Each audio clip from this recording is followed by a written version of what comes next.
Hello everyone, good evening, नमस्कार, welcome to tuition 2020। तो आज की हमारी वीडियो का जो टॉपिक है पॉलिटिकल साइंस का टॉपिक रहेगा हमारा। और हर रोज़ आपकी डेली 9 बजे रात को क्लास आती है ये। तो जो भी नए बच्चे जुड़े हैं वो रेगुलर जुड़ सकते हैं इस क्लास के साथ रात को 9 बजे। तो कल की वीडियो में हमने आप लोगों के लिए एक बेहतरीन क्वेश्चन दिया था कि वर्तमान के अंदर भारत के कंट्रोलर ऑडिटर जनरल यानी कि नियंत्रक एवं महालेखा परीक्षक कौन है। तो किसी भी बच्चे ने जवाब नहीं दिया है। बहुत अच्छा लगा, बहुत खुशी हुई कि कोई भी बच्चा ऐसा नहीं है जिसको ये जवाब आता हो। तो चलिए मैं बता देता हूँ आपका ये क्वेश्चन जो था। तो वर्तमान के अंदर जो 13वें कैग जो है 13वें हैं वर्तमान के अंदर। तो 13वें कैग का नाम क्या है? राजीव महर्षि जी है। ठीक है, ये 2017 से हैं इस पद के ऊपर, राजीव महर्षि जी।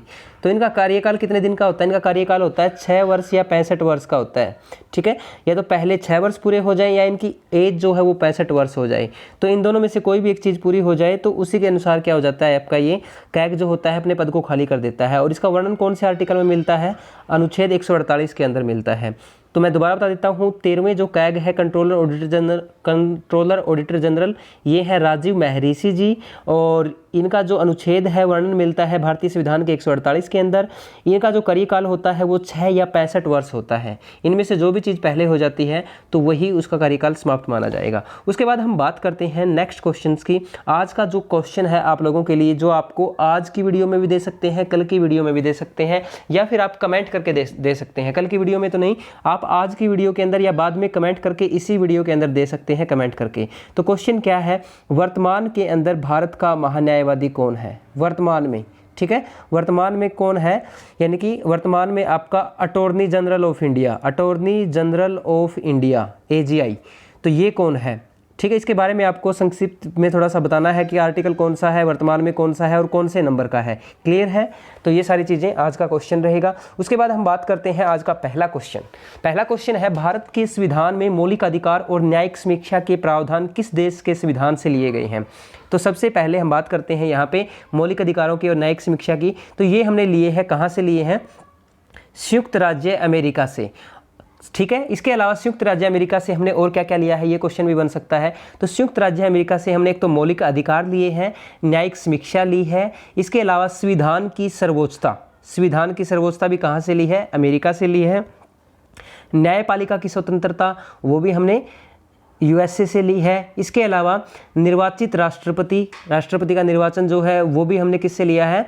अमेरिका से लिया है। राष्ट्रपति पर महाभियोग ये भी हमने अमेरिका से लिया है। इसके अलावा सुप्रीम कोर्ट और हाई कोर्ट, इनके जो भी चीफ जस्टिस होते हैं इनको हटाने की जो प्रक्रिया है, ठीक है, वो भी हमने कहाँ से ली है? USA से ली है। इसके अलावा जो वित्तीय आपात है वो भी हमने कहाँ से लिया है?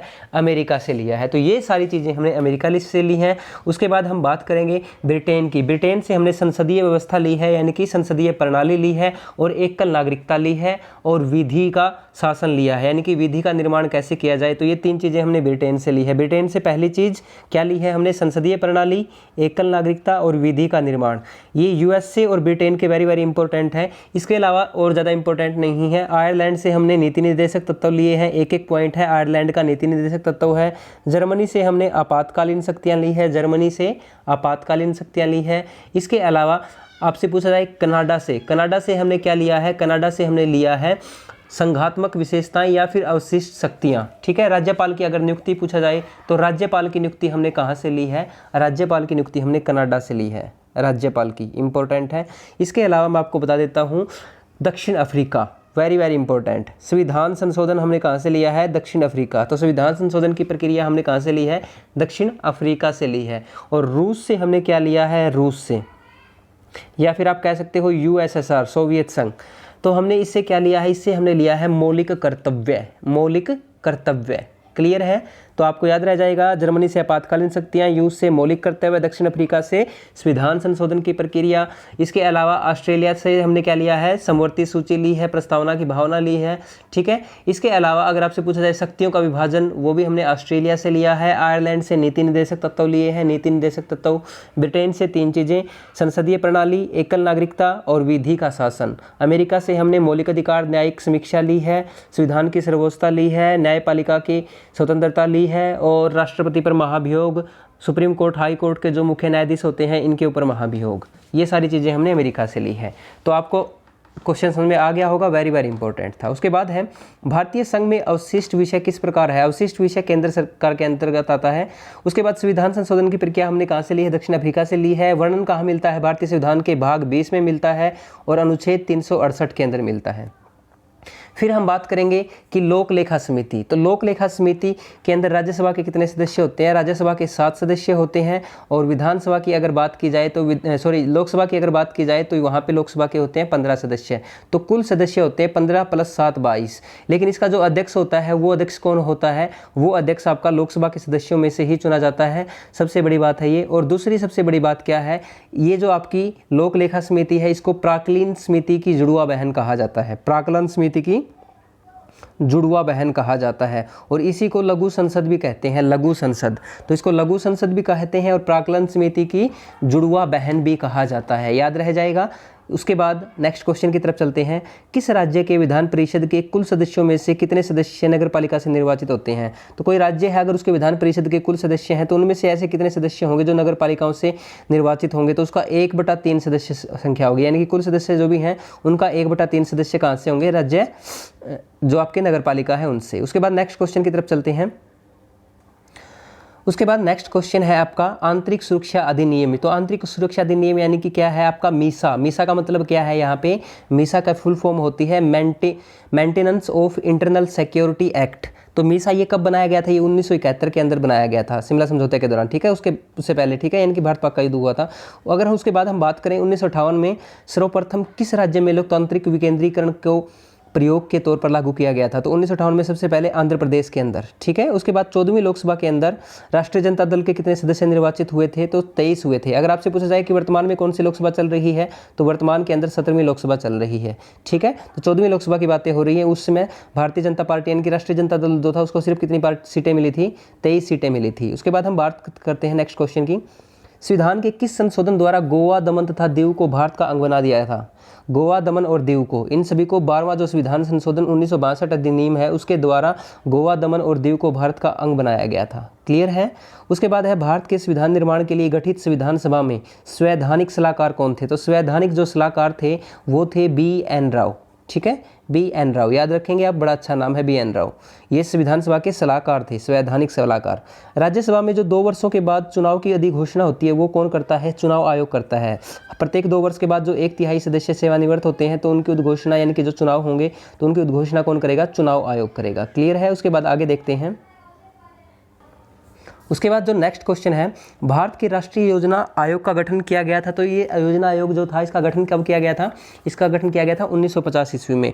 और आपको पता होगा योजना आयोग जो है अभी इसको समाप्त कर दिया गया है। इसकी जगह पे कौन सा आयोग आ गया है, नीति आयोग। तो इसको समाप्त कब किया गया था, इसको अगस्त 2014 के अंदर इसको समाप्त कर दिया गया था। और 1 जनवरी से 2015 इसकी जगह पे कौन सा आयोग आ गया था, आपका नीति आयोग आ गया था। और नीति आयोग या योजना आयोग के अध्यक्ष कौन होते हैं, प्रधानमंत्री होते हैं। क्लियर है, याद रह जाएगा, इंपॉर्टेंट है। फिर हम बात करेंगे संघीय मंत्री परिषद उत्तरदायी होती है। जो भी मंत्री परिषद होती है वो लोकसभा के प्रति उत्तरदायी होती है। क्लियर है। संघीय, अगर आपसे राज्य पूछे तो फिर आपकी किसके प्रति हो जाएगी, विधानसभा के प्रति हो जाएगी। क्लियर है। पंचवर्षीय योजना का अनुमोदन और पुनर्निरीक्षण किसके द्वारा किया जाता है भाई, ये NDC के द्वारा किया जाता है, यानी कि राष्ट्रीय विकास परिषद। उसके बाद जो नेक्स्ट क्वेश्चन है, नेक्स्ट क्वेश्चन की तरफ चलते हैं। कौन सा संविधान संशोधन नीति निर्देशक सिद्धांतों को मौलिक अधिकारों पर श्रेष्ठता प्रदान करता है। तो कौन सा करता है, ये 42वां संविधान संशोधन करता है। बीच में क्वेश्चन रह गया, चलो अब करवा देते हैं। लोकसभा का जो सदस्य होता है अपना त्यागपत्र किसको देता है, लोकसभा का जो सदस्य है वो त्यागपत्र देगा लोकसभा के अध्यक्ष को। लोकसभा का उपाध्यक्ष भी किसको त्यागपत्र देगा, लोकसभा के अध्यक्ष को। और लोकसभा का जो अध्यक्ष होता है वो किसको त्यागपत्र देता है, वो देता है लोकसभा के उपाध्यक्ष को। ठीक है। अगर हम बात करें राज्यसभा की, तो राज्यसभा का जो सभापति होता है, ठीक है, राज्यसभा का सभापति किसको त्यागपत्र देता है, ये देता है राष्ट्रपति को। राज्यसभा का सभापति किसको त्यागपत्र देगा, राष्ट्रपति को।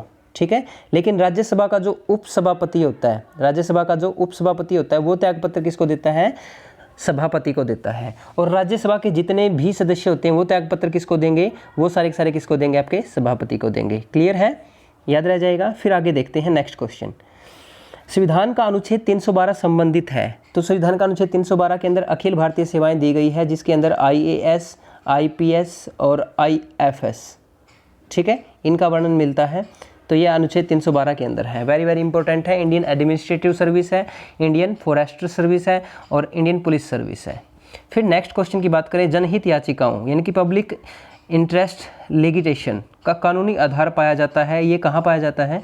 स्वयं संविधान के अंदर पाया जाता है जनहित याचिका का। ठीक है, उसके बाद हम बात करते हैं नेक्स्ट क्वेश्चन की। नेक्स्ट क्वेश्चन है, भारत के संसदीय इतिहास में प्रथम बहिर्गमन का नेतृत्व किसने किया था? तो ये मदन मोहन मालवीय ने किया था। ठीक है, यानी कि वॉकआउट, इसका नेतृत्व मदन मोहन मालवीय ने। उसके बाद, यदि ईश्वर अस्पृश्यता को सहन करते हैं तो मैं ईश्वर के रूप में उन्हें कदापि स्वीकार नहीं करूंगा। यह किसने कहा था? वेरी वेरी इंपॉर्टेंट है ये कथन आपका, लोकमान्य बाल गंगाधर तिलक ने कहा था। ठीक है, इसको थोड़ा सा याद रखेंगे। दोबारा बता देता हूँ क्वेश्चन क्या है। यदि ईश्वर अस्पृश्यता को सहन करते हैं तो मैं ईश्वर के रूप में उन्हें कदापि स्वीकार नहीं करूँगा। तो ये लोकमान्य तिलक ने कहा था। Very important. पंचायत का चुनाव कराने हेतु निर्णय किसके द्वारा लिया जाता है? तो राज्य सरकार के द्वारा निर्णय लिया जाता है पंचायत का चुनाव कराने हेतु। उसके बाद, लोकसभा में राज्यवार सीटों का आवंटन जो है 1971 की जनगणना पर आधारित है। ठीक है, यह निर्धारण किस वर्ष तक यथावत रहेगा? तो ये आपका 2026 तक यथावत रहेगा। क्लियर है। उसके बाद है, लोक स्वास्थ्य सड़कें और पुल संविधान की 12वीं अनुसूची में शामिल है। तो ये संबंधित किससे है? ये अनुच्छेद 243 बै से संबंधित है। ठीक है, अनुच्छेद 243 बै उससे संबंधित है 12वीं अनुसूची के अंदर। उसके बाद हम बात करेंगे नेक्स्ट क्वेश्चन की। संसद का सर्वप्रथम संयुक्त अधिवेशन हुआ था। तो सबसे पहला जो अधिवेशन हुआ था मैंने बताया था आपको 1961 में हुआ था, 6 से 9 मई तक, दहेज प्रथा के विरुद्ध। ठीक है, उसके बाद दूसरा मैंने बताया था 1978 में हुआ था और तीसरा मैंने बताया था 2002 के अंदर हुआ था।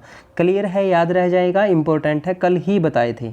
ठीक है, किस अनुच्छेदों में सांसदों के वेतन भत्ते आदि का वर्णन है? तो अनुच्छेद 106 के अंदर है। ठीक है, जम्मू कश्मीर का संविधान कब लागू हुआ? तो जम्मू कश्मीर का संविधान हुआ था 26 जनवरी 1957 को। जैसे कल एक बच्चे ने पूछा था कि सर ये संविधान के जो अनुच्छेद हैं याद कैसे होंगे? बड़ा अच्छा क्वेश्चन था वैसे तो ये। अब ये याद कैसे होंगे भाई? देखो, इनको सबसे पहले याद करने का तरीका क्या है? आप इनको याद करने का सबसे अच्छा तरीका बनाओ लिखने का काम। लिखने का काम कैसे करोगे? पहले ऐसे लिखो भाई, भाग 1 है, भाग 1 में अनुच्छेद कौन से होते हैं? 1 से 4, बस इतना याद रख लो आप। भाग 2 है, भाग 2 में अनुच्छेद कौन से होते हैं भाई? 5 से 11। फिर आप याद रखो भाग 3, भाग 3 में अनुच्छेद कौन से होते हैं भाई? 12 से 35, इतना याद रख लो एक बार। फिर उसके बाद है भाग 4, भाग 4 के अंदर अनुच्छेद कौन से होते हैं भाई? 36 से 51। उसके बाद आप भाग 4 कै में अनुच्छेद कौन सा है? 51 कै। उसके बाद आप भाग 5 याद रखेंगे। भाग 5 के अंदर अनुच्छेद कौन सा है भाई? भाग 5 के अंदर अनुच्छेद है आपका 52 से लेके 151। इस तरह से आप याद रखेंगे। तो अगर आप ऐसे याद रखेंगे ना, तो एक बार आपको मोटे मोटे जो आपके भाग हैं, 6 भाग हैं, पहले 6 भाग हैं, तो उनके आपको एक बार अनुच्छेद याद हो जाएंगे, तो फिर आपको दिक्कत नहीं आएगी। क्लियर है। तो फिर आप एक बार इनको इस तरीके से याद करें। फिर हम थोड़ा थोड़ा आपको बताएंगे कि जैसे आपकी हम बात करें 52 से 151, अगर भाग 6 की बात भी की जाए तो भाग 6 के अंदर जो अनुच्छेद होते हैं 152 से 237 होते हैं। अब देखो इनको थोड़ा सा और बता देता हूँ याद कैसे करना है। अब जैसे सबसे पहले हम बात करेंगे कि 51 है, 51 के अंदर क्या है भाई? मौलिक कर्तव्य हैं। ठीक है, 52 की बात करते हैं। 52 में आ गया राष्ट्रपति। 52 में क्या है? राष्ट्रपति। 52 में राष्ट्रपति याद रह जाएगा, 51 में मौलिक कर्तव्य याद रह जाएगा। 52 में 11 जोड़ देना, 63 बन जाएगा। 63 में बन जाएगा उपराष्ट्रपति। ठीक है, 63 में क्या बन जाएगा? उपराष्ट्रपति। 11 जोड़ा था ना यहाँ पे, फिर 11 जोड़ देना। 11 जोड़ने के बाद क्या बन जाएगा? 74। 74 में क्या बन जाएगा? प्रधानमंत्री बन जाएगा भाई, प्रधानमंत्री। ठीक है, इतना याद हो गया। फिर आप क्या करोगे? 74 के अंदर 2 जोड़ देना। 74 के अंदर 2 जोड़ोगे 76। 76 के अंदर क्या हो जाएगा? महान्यायवादी हो जाएगा। 76 में महान्यायवादी। फिर आप देखना सरला, सरला को याद रख लेना। सरला नाम की एक लड़की थी जो बहुत ही अच्छी थी, तो सरला, सरला से याद रह जाएगा आपको, यानी कि 79, 80, 81। ये आपको 3 बातें याद रखनी है, 79, 80, 81। देखो 76 में 2 जोड़ा था ना, अब 2 के बाद आपको सरला याद रखना है। तो सरला में कितने अक्षर हैं? 3 अक्षर हैं, तो 76 में 3 ही जोड़ देना। ठीक है, 76 में कितने जोड़ने हैं? अपने 3 ही जोड़ने हैं। 3 जोड़ोगे तो 79 हो जाएगा। तो स का मतलब संसद, आर का मतलब राज्यसभा, ल का मतलब लोकसभा, तो सरला, सरला। ठीक है, सरल भी कह सकते हैं आप, सरल है, आसान है, इजी है। ठीक है, तो 76 में 3 जोड़ोगे। तो इस तरह से आपको देखो कितने अनुच्छेद याद हो गए आज। एक बार आप इतने याद कर लो, ऐसे ही करवाऊंगा मैं आपको याद। ठीक है, सारे अनुच्छेद टिप्स पे करवा दूंगा। आगे देखो, जम्मू कश्मीर का संविधान कब लागू हुआ था? ये हुआ था भाई 26 जनवरी 1957 को। 26 जनवरी 1957 को। उसके बाद है, जब कोई साधारण विधेयक संसद द्वारा पारित हो जाता है, साधारण विधेयक की बात है, तो राष्ट्रपति को अधिकार है कि उसे वो क्या करे? पुनर्विचार के लिए वापस भेज सकता है। क्लियर है। तो उसके बाद नेक्स्ट क्वेश्चन की तरफ चलते हैं। नेक्स्ट क्वेश्चन है, भारत में पंचायत राज अधिनियम कब लागू हुआ? तो पंचायती राज अधिनियम जो था आपका 24 अप्रैल 1994 को लागू हुआ था। ये 12वीं अनुसूची के अंदर जोड़ा गया था। आपको पंचायती राज अधिनियम के बारे में पता भी होगा। भारतीय संविधान की अनुसूची 12वीं के अंदर पंचायती राज अधिनियम का वर्णन मिलता है और 11वीं अनुसूची में नगरीय स्वशासन का वर्णन मिलता है। ठीक है, उसके बाद है नेक्स्ट क्वेश्चन है, सरकारिया कमीशन द्वारा संस्तुति की गई कि अंतर्राष्ट्रीय परिषद का गठन संविधान की किस धारा के अंतर्गत किया गया है? तो ये धारा 263 के अंतर्गत किया गया है। उसके बाद है, किसकी अनुमति के बिना राज्य की विधानसभा का कोई धन विधेयक पेश नहीं किया जा सकता? कोई धन विधेयक पेश नहीं किया जा सकता। अब देखो, चाहे धन विधेयक राज्यसभा का हो और चाहे आपकी लोकसभा का हो, तो धन विधेयक को अगर लोकसभा की बात है तो लोकसभा के केस में क्या होगा, राष्ट्रपति की अनुमति लेनी पड़ती है। अगर आपकी राज्यसभा की बात है, आपकी विधानसभा की बात है, तो विधानसभा के केस में आपको राज्यपाल की अनुमति लेनी होगी।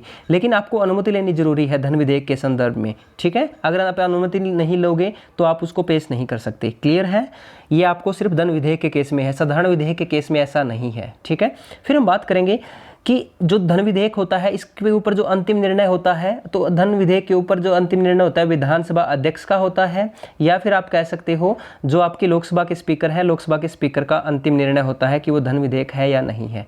क्लियर है। उसके बाद हम बात करेंगे नेक्स्ट क्वेश्चन की, भारतीय संविधान के प्रदत्त मूलभूत अधिकारों को निलंबित करने वाली सत्ता कौन सी है? राष्ट्रपति है। ये सिर्फ इमरजेंसी में कर सकती है, जो हमारे मूलभूत अधिकार है उस समय, यानी कि अनुच्छेद 352 के अकॉर्डिंग ये कर सकती है। ठीक है, फिर हम बात करेंगे संविधान के किस संशोधन द्वारा संपत्ति के अधिकार को मूल अधिकारों को श्रेणी से निकाल दिया गया था? तो 44वां संविधान संशोधन जो था 1978 द्वारा इसको निकाल दिया गया था। और अब इसको यहाँ से मूल अधिकारों से निकाल के कहाँ रख दिया गया है? 300 क के अंदर रख दिया गया है, 300 क के अंदर अनुच्छेद।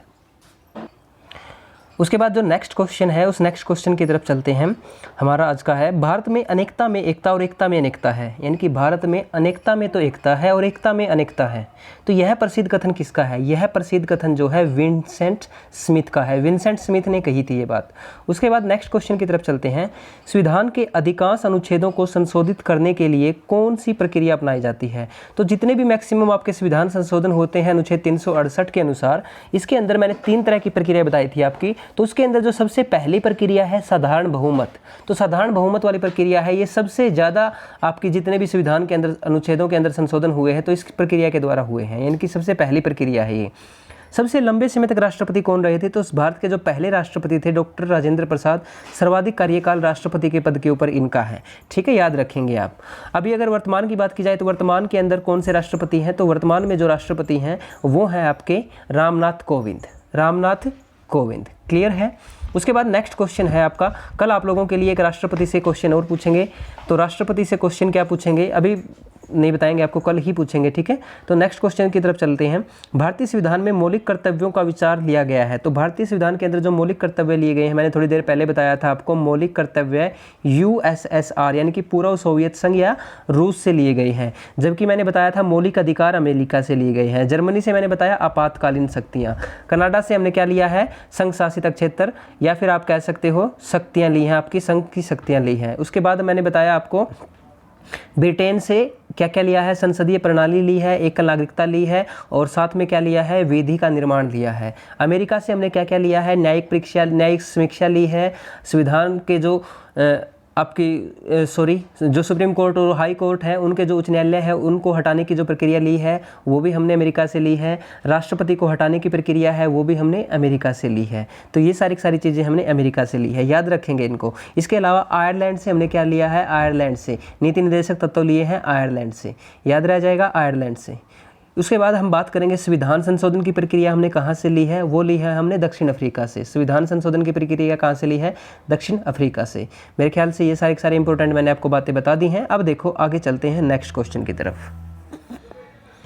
नेक्स्ट क्वेश्चन है, भारतीय संविधान का कौन सा अनुच्छेद केंद्र में मंत्रिपरिषद की नियुक्ति तथा पदच्युति को विवेचित करता है? यानी कि पद को चुनने की प्रक्रिया है या फिर आपको केंद्र मंत्री परिषद की नियुक्ति करनी है, तो वो सारा का सारा वर्णन कौन से अनुच्छेद में मिलता है? अनुच्छेद 75 के अंदर मिलता है। जो भी मंत्री परिषद होगी, यानी कि जो भी सामूहिक रूप से मंत्री परिषद होती है वो लोकसभा के प्रति क्या होती है? उत्तरदायी होती है। क्लियर है। तो वो आपका सारा सारा जो मंत्रिपरिषद की नियुक्ति करनी है, कौन चुना जाएगा, तो वो सारे सारे अनुच्छेद 75 के अंदर मिलेंगे। और अनुच्छेद 76 के अंदर किसका वर्णन मिलता है? अनुच्छेद 76 में वर्णन मिलता है महान्यायवादी का। अनुच्छेद 74 के अंदर प्रधानमंत्री का। क्लियर है, याद रह जाएंगे अब तो। उसके बाद 63 के अंदर उपराष्ट्रपति का। उसके बाद 52 के अंदर राष्ट्रपति का। 52 + 11 63 + 11 74, ऐसे याद रखोगे। क्लियर है। उसके बाद कैग कौन सा बताया मैंने आज? 148 में बताया आपको कैग, कंट्रोलर ऑडिटर जनरल। याद रह जाएंगे, बिल्कुल ईजी है, धीरे धीरे सारी चीज़ें याद हो जाएंगी। उसके बाद देखो नेक्स्ट क्वेश्चन की तरफ चलते हैं। उसके बाद जो नेक्स्ट क्वेश्चन है ना, वो इतना इंपॉर्टेंट है, बहुत ज़्यादा इंपॉर्टेंट है, पूरी की पूरी वीडियो का सबसे मोस्ट इंपॉर्टेंट क्वेश्चन है। देखना, इस क्वेश्चन को मैं बहुत अच्छे से आपको बताऊंगा क्योंकि इतना इंपॉर्टेंट है ये क्वेश्चन। क्वेश्चन क्या है देखो, कौन से भारत संविधान के संशोधन अधिनियम ने 6 से 14 वर्ष के सभी बच्चों के लिए शिक्षा के अधिकार को एक मूल अधिकार बनाया है? तो 86वां संविधान संशोधन है जो 2002 के अंदर हुआ था, अटल बिहारी वाजपेयी की सरकार के अंदर। वेरी वेरी इंपॉर्टेंट है। अब देखो, ये जो 86वां संविधान संशोधन है ना, इसके तहत जो बच्चों को निःशुल्क शिक्षा दी जानी है 6 से 14 वर्ष के बच्चों को, ये कहाँ कहाँ वर्णित है? मूल अधिकारों में कहाँ वर्णित है? मूल अधिकार की मैं बात करूँ तो ये अनुच्छेद 21 में वर्णित है। अनुच्छेद 21 के अंदर वर्णित है। ये 21 का कै भाग है, ठीक है, 21 कै के भाग में। उसके बाद अगर मैं बात करूं इसी को, जो नीति निर्देशक तत्व है, नीति निर्देशक तत्व भाग 4, ये भाग 3 का है। भाग 3 के अंदर आपके मौलिक अधिकार हैं। भाग 4 की मैं बात करूं ना, भाग 4 नीति निर्देशक तत्व, तो भाग 4 का अनुच्छेद 4-5, भाग 4 का अनुच्छेद कौन सा है? 45, यानी कि भाग 4 का जो अनुच्छेद 45 है उसके अंदर भी इसका वर्णन मिलता है। और अगर मैं बात करूं, इसका वर्णन मिलता है 51 कै में। 51 कै यानी कि जो 4 कै है मौलिक कर्तव्य है जिसके अंदर, ठीक है, जिसके अंदर मौलिक कर्तव्य, यानी कि आप ये समझ सकते हैं, ये जो आपका 6 से 14 वर्ष का बच्चों के लिए निःशुल्क शिक्षा है, ये आपका मौलिक अधिकारों में भी है, ये आपके नीति निर्देशक तत्वों में भी है, और ये आपका मौलिक कर्तव्यों में भी है। ध्यान से समझिए, मौलिक कर्तव्यों में भी है, मौलिक अधिकारों में भी है, और नीति निर्देशक तत्वों में भी है। इन सभी के अंदर इसका वर्णन मिलता है, इसीलिए ये वेरी वेरी इंपॉर्टेंट है। ठीक है, याद रह जाएगा। ओके, मेरे ख्याल से याद रह जाएगा आपको। दोबारा वीडियो को रिवर्स करके देख लेना सारी बातें, बहुत अच्छा क्वेश्चन था। भारतीय संविधान का कौन सा अंग समाजवादी व्यवस्था स्थापित करने की प्रेरणा देता है? तो नीति निर्देशक तत्व है। अब नीति निर्देशक तत्वों के मैंने अनुच्छेद बताए थे ना, भाग 4, भाग 4 के अंदर कौन से हैं? 36 से 51, 36 से 51। उसके बाद भारत के संविधान के कौन से संशोधन अधिनियम द्वारा टकराव की दशा में राज्य के नीति निर्देशक तत्वों के मूल अधिकारों की वरीयता प्रदान की गई? तो जो 42वां संविधान संशोधन है, अगर इनके बीच में टकराव हो जाता है संविधान संशोधन के नियम के अंदर राज्यों के नीति निर्देशक तत्वों में और मूल अधिकारों में, तो किसको वरीयता दी गई है? तो 42वां संविधान संशोधन है, इसके तहत इनको वरीयता दी गई है। उसके बाद हम बात करेंगे नौकरियां और शैक्षणिक संस्थाओं में समाज के कमजोर वर्ग के लिए आरक्षण उपलब्ध कराने हेतु केंद्र सरकार को कौन सा प्रावधान अधिकार देता है?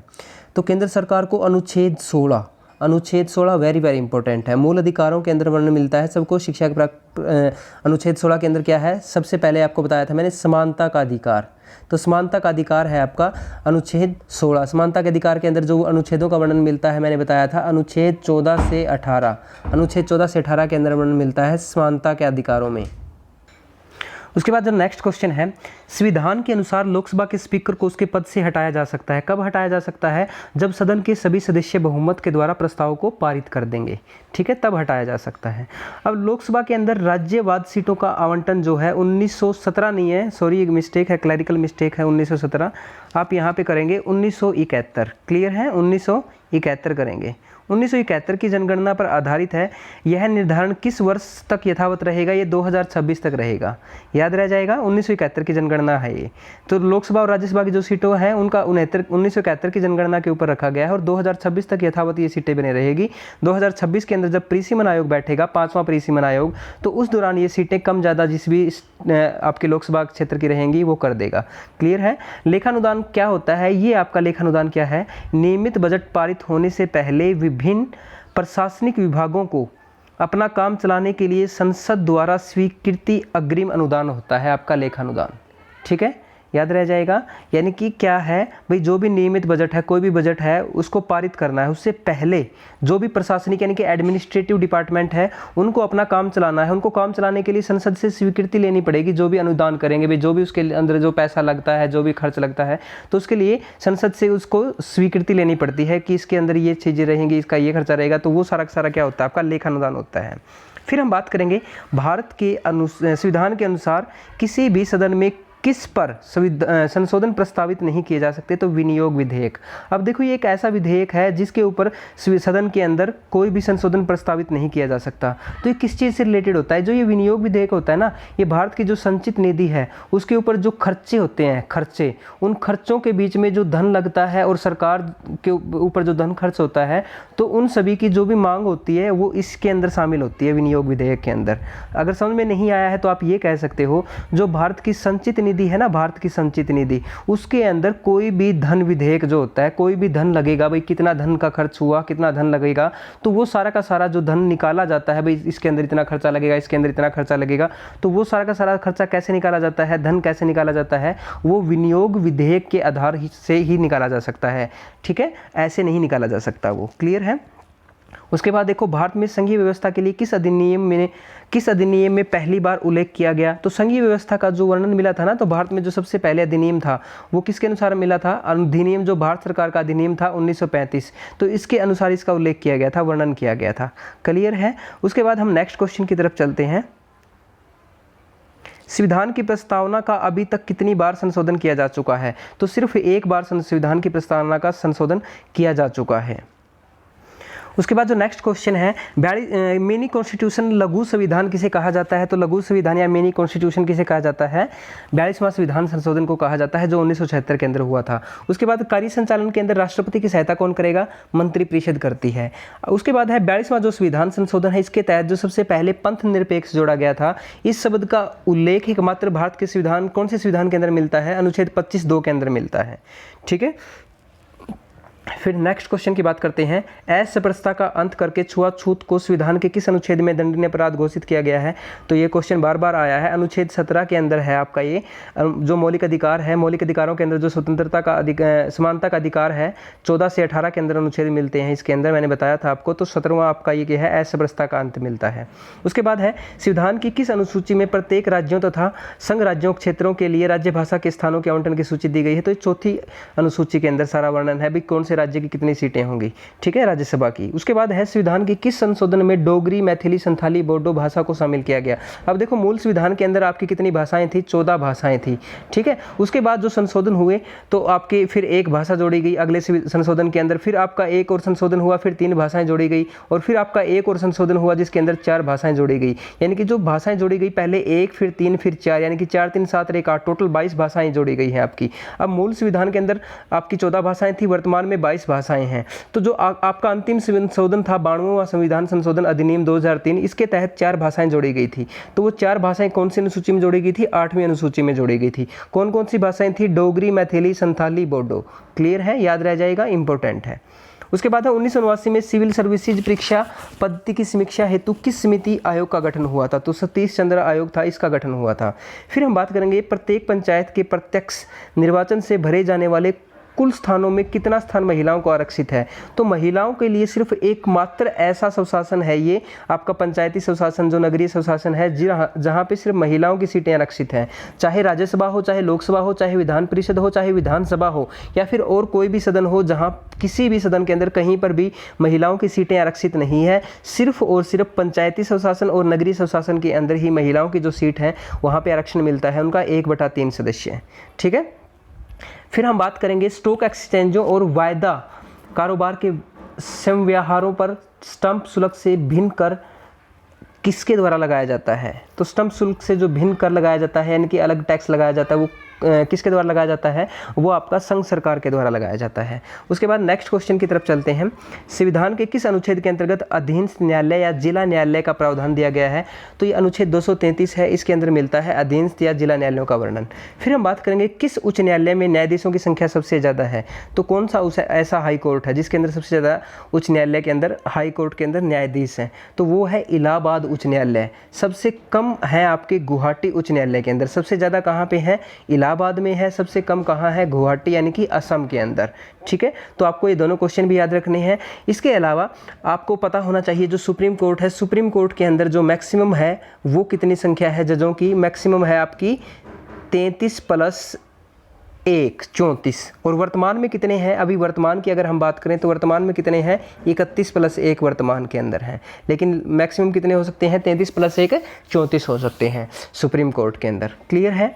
आज की वीडियो सेशन के अंदर इतने ही क्वेश्चन करेंगे। अगर आपको क्वेश्चन अच्छे लगे हैं तो जल्दी से आप लाइक कीजिए, वीडियो को शेयर कीजिए और सब्सक्राइब कीजिए। और साथ में आज का जो मैंने क्वेश्चन दिया है आपको, क्वेश्चन क्या दिया है, क्वेश्चन दिया है वर्तमान में भारत का अटॉर्नी जनरल कौन है, यानी कि महान्यायवादी कौन है, जिसका वर्णन आर्टिकल 76 में मिलता है। क्लियर है, जल्दी से जवाब दीजिए। ठीक है, मिलते हैं नई वीडियो के अंदर नई अपडेट के साथ। इसके अलावा आप लोगों को एक और बात बता दें भाई, आज मैंने जो है हिस्ट्री की क्लास डाली है। ठीक है, आप सभी को बता देता हूँ, मैं हिस्ट्री की क्लास डाली है। तो हिस्ट्री की क्लास आप प्लेलिस्ट के अंदर जाओगे तो ट्यूशन 2020 के अंदर जैसे ही आप जाओगे तो प्लेलिस्ट के अंदर जाओगे, यहाँ पे आप तो प्लेलिस्ट के अंदर देखना, वहाँ पे आपको मिलेगी मध्यकालीन की जो यानी कि मेडिवल हिस्ट्री MCQ, मध्यकालीन भारत की है। ठीक है, मेडिवल हिस्ट्री MCQ के नाम से आपकी प्ले लिस्ट बनी हुई है, वहाँ पे जाके आप उस क्लास को देखना। वो क्लास जो है उसी तरीके से आपकी रेगुलर क्लासेस सारी की सारी आएंगी, और वो सारी की सारी क्लासेज आपकी बहुत ही हाईली एग्जाम्स के क्वेश्चन होंगे इनके अंदर, UPSC के, CDS के, PCS के या UP PSC के या फिर आपके छत्तीसगढ़ के या MP PSC के। तो आप इस तरह से अलग अलग देख सकते हैं, तो बहुत ज़्यादा इंपॉर्टेंट क्वेश्चंस होंगे। ठीक है, तो उस क्लास को जल्दी से ज़रूर देखना भाई, और शेयर करना अपने फ्रेंड सर्कल में, और कोशिश करना कि नए बच्चों को जोड़ने की कोशिश किया करो। थैंक यू, आपने ये वीडियो यहाँ तक देखी। Have a good night.